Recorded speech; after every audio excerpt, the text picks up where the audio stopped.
બનાસકાંઠાના અમીરગઢમાં ભર ઉનાળાની કાળઝાળ ગરમી વચ્ચે હવે માણસોની સાથે વન્યજીવો પણ પાણીની વિકટ સમસ્યાનો સામનો કરી રહ્યા છે।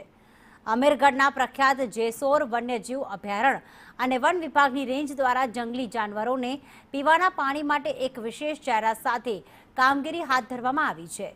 કે વન વિભાગ દ્વારા જંગલમાં ઠેર ઠેર બનાવાયેલા કૃત્રિમ અવેડા અને કુંડાઓમાં ટેન્કરો મારફતે નિયમિત પાણી ભરવાની કામગીરી શરૂ કરાઈ છે। રીંછ, દીપડા અને વાંદરા જેવા વન્યજીવો પાણીની શોધમાં માનવ વસાહત તરફ ન આવી જાય અને તેમને જંગલમાં સરળતાથી પાણી મળી રહે તે માટે વન વિભાગની ટીમ સતત પેટ્રોલિંગ કરીને દેખરેખ રાખી રહી છે। વન વિભાગ દ્વારા જે વન્ય પ્રાણી માટે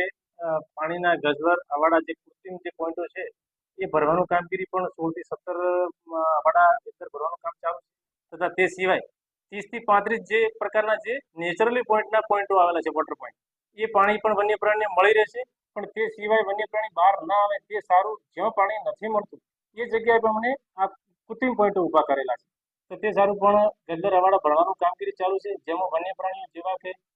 દીપડા, જરાક, નીલગાય, સ્લોથ બિયર જે રીંછ છે,